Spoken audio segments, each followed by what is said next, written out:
"Those medals are fabricated," Commander Jake Viper Crawford announced to the packed auditorium at Naval Amphibious Base Coronado, staring at Lieutenant Savannah Phoenix Miller, standing at attention, wearing 4 Purple Hearts and 3 Bronze Stars. "No female operative has ever earned this level of combat recognition."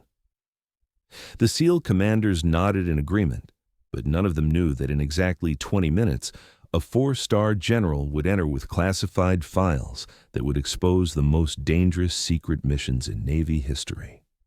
Lieutenant Savannah Miller stood motionless in the center of the disciplinary hearing room at Naval Amphibious Base Coronado, her dress blues displaying an array of combat decorations that had prompted this unprecedented investigation.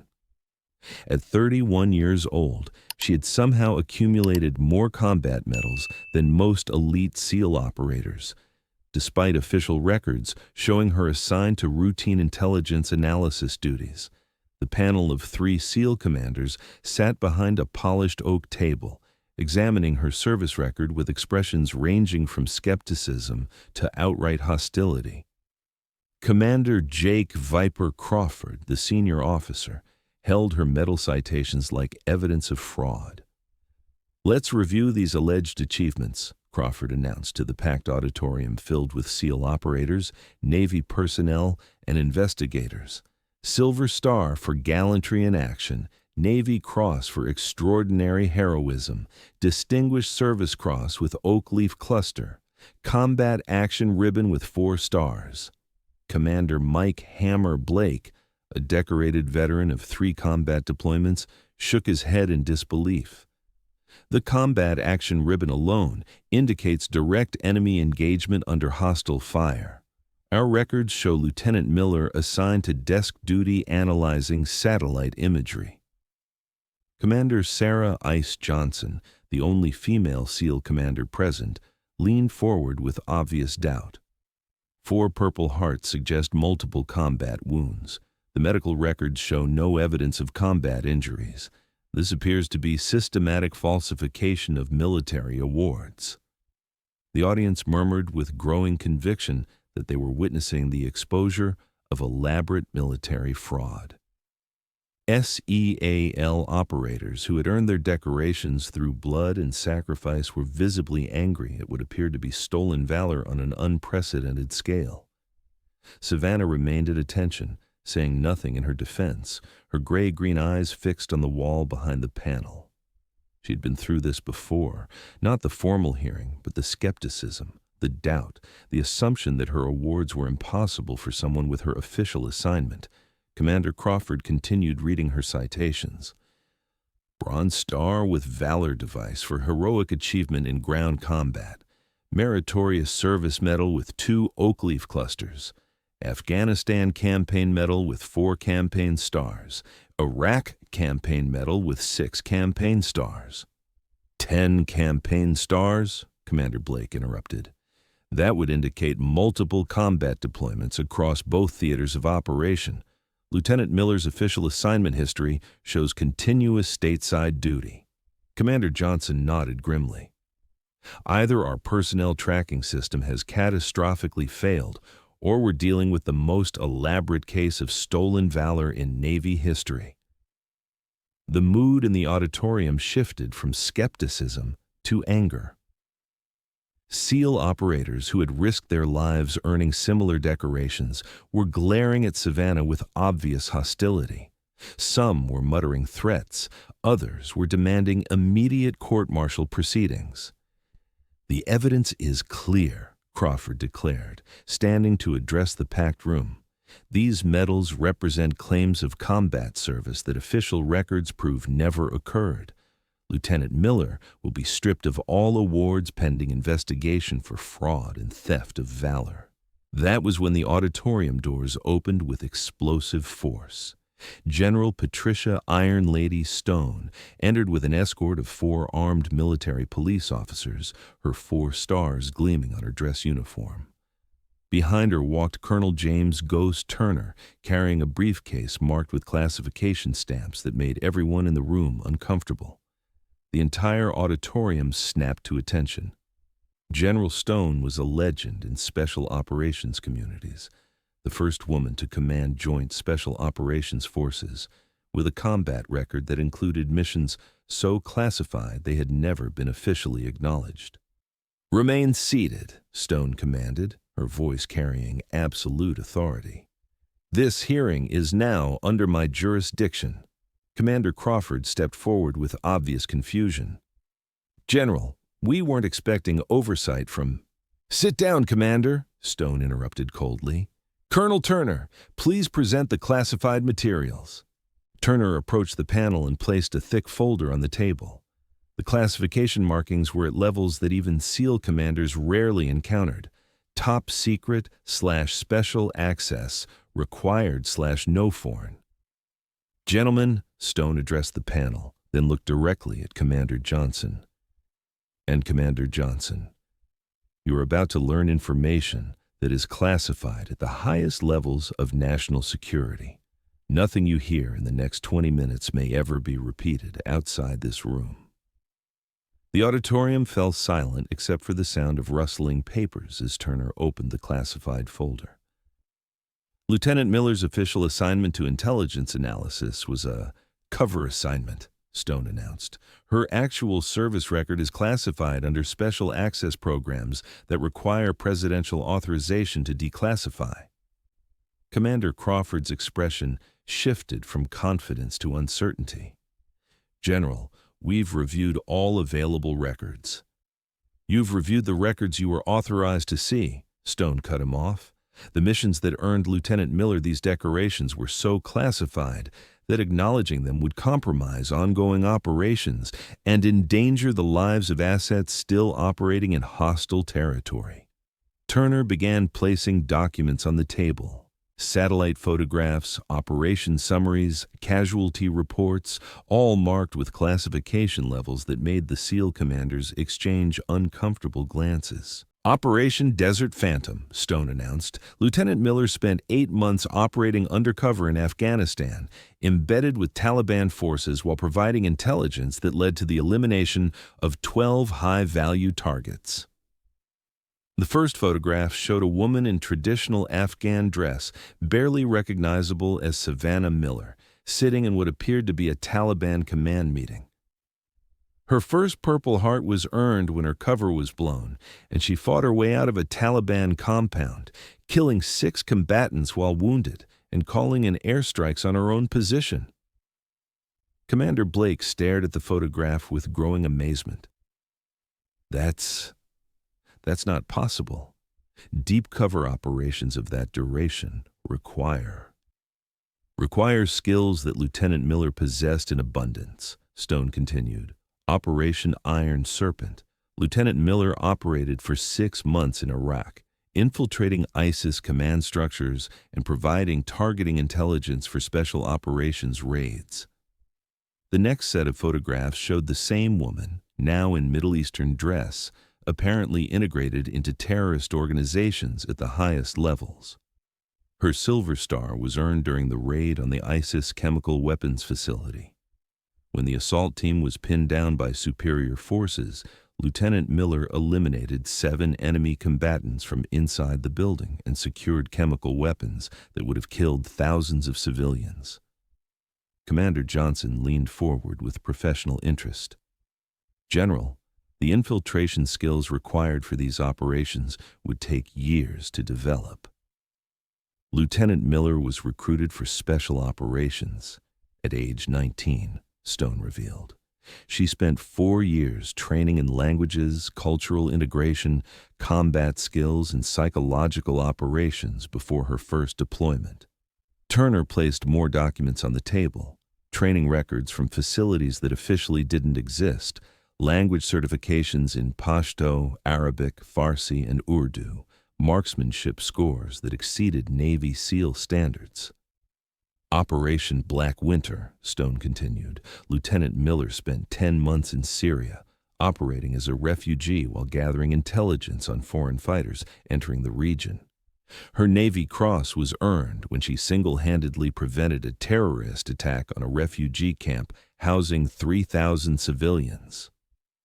The photographs from Syria showed Savannah in refugee clothing, indistinguishable from the thousands of displaced persons fleeing conflict zones. But Turner's documents showed the intelligence she had gathered, detailed organizational charts of terrorist networks, weapons caches, planned attack locations. She killed 12 terrorists with improvised weapons while protecting civilians who never knew they were being defended by an American operative, Stone explained. The auditorium was completely silent now. SEAL operators who had arrived convinced they were witnessing fraud were staring at evidence of operations that exceeded their own combat experiences. Commander Crawford spoke carefully.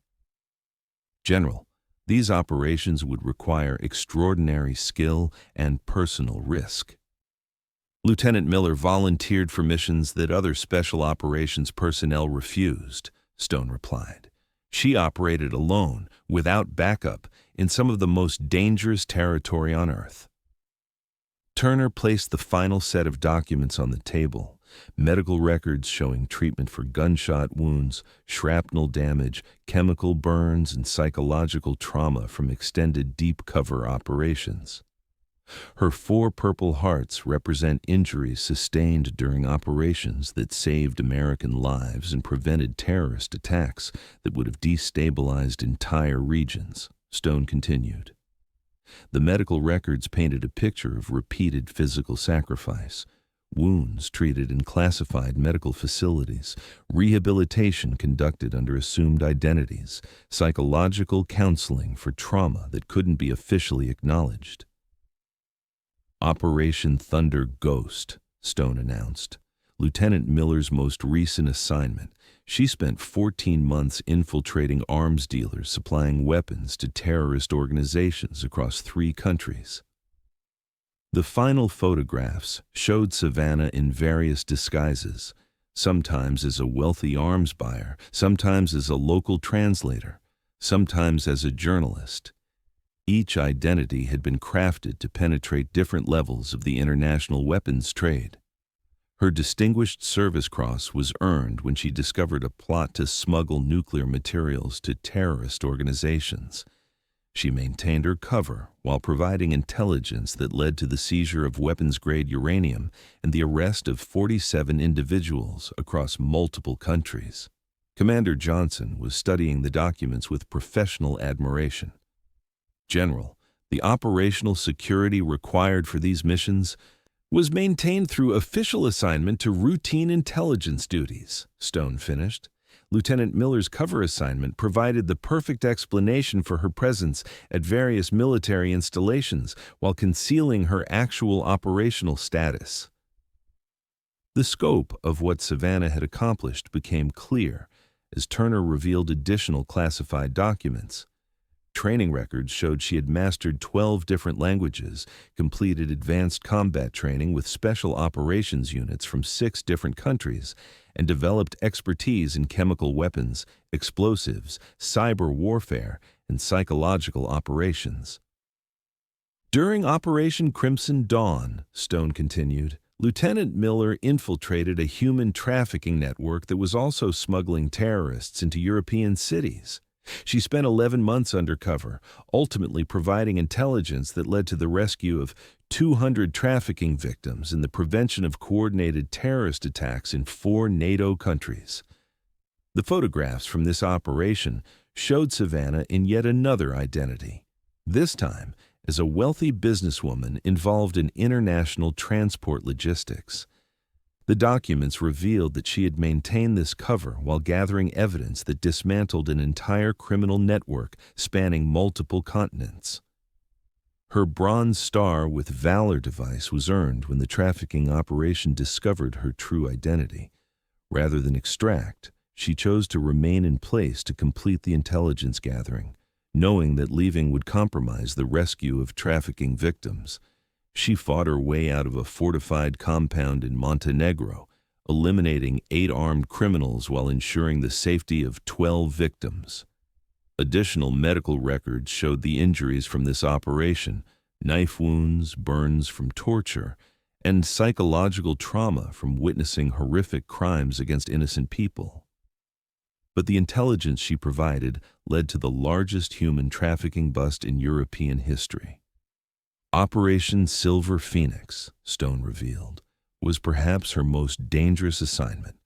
Lieutenant Miller spent 16 months infiltrating state-sponsored terrorist training camps, providing intelligence on planned attacks against American diplomatic facilities worldwide. This set of photographs showed Savannah in various Middle Eastern and North African locations, apparently fully integrated into terrorist training programs. The documents revealed that she had not only gathered intelligence, but had also sabotaged training programs from within, causing numerous terrorist operations to fail without the perpetrators ever knowing why. She prevented attacks on American embassies in 7 different countries, neutralized chemical weapons intended for terrorist use, and identified over 300 individuals involved in state-sponsored terrorism. Her actions during this operation alone saved an estimated 2,000 American lives. The classified documents painted a picture of operational expertise that exceeded anything the SEAL commanders had previously encountered. Savannah had not simply survived these dangerous missions, she had excelled at them, repeatedly choosing to extend her assignments to gather crucial intelligence that protected American interests worldwide. General Stone paused as Turner presented one final folder marked with even higher classification levels. Operation Phantom Crown, she announced, her voice carrying additional gravity. This is Lieutenant Miller's most recent completed mission, declassified only this morning by presidential order. The new photographs showed Savannah in what appeared to be high-level diplomatic settings, elegant receptions, international conferences, private meetings with individuals whose faces had been redacted from the images. For 18 months, Lieutenant Miller operated under diplomatic cover, infiltrating an international conspiracy involving state actors attempting to acquire weapons of mass destruction, Stone explained. She posed as a cultural attaché while gathering intelligence on nuclear smuggling networks spanning 4 continents. Commander Crawford leaned forward with increasing amazement. General, diplomatic cover operations of that complexity require someone with Lieutenant Miller's unique combination of linguistic skills, cultural knowledge, and operational experience, Stone finished. She identified and helped neutralize a network that was 6 months away from providing nuclear weapons to terrorist organizations.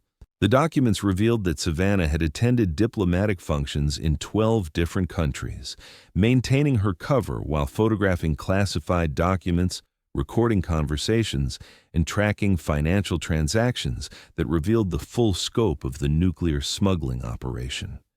During the final phase of the operation, when her cover was compromised, Lieutenant Miller fought her way through a 6-story building in Prague, eliminating 9 armed security personnel while protecting a Czech intelligence officer who possessed critical evidence about the smuggling network, Stone continued.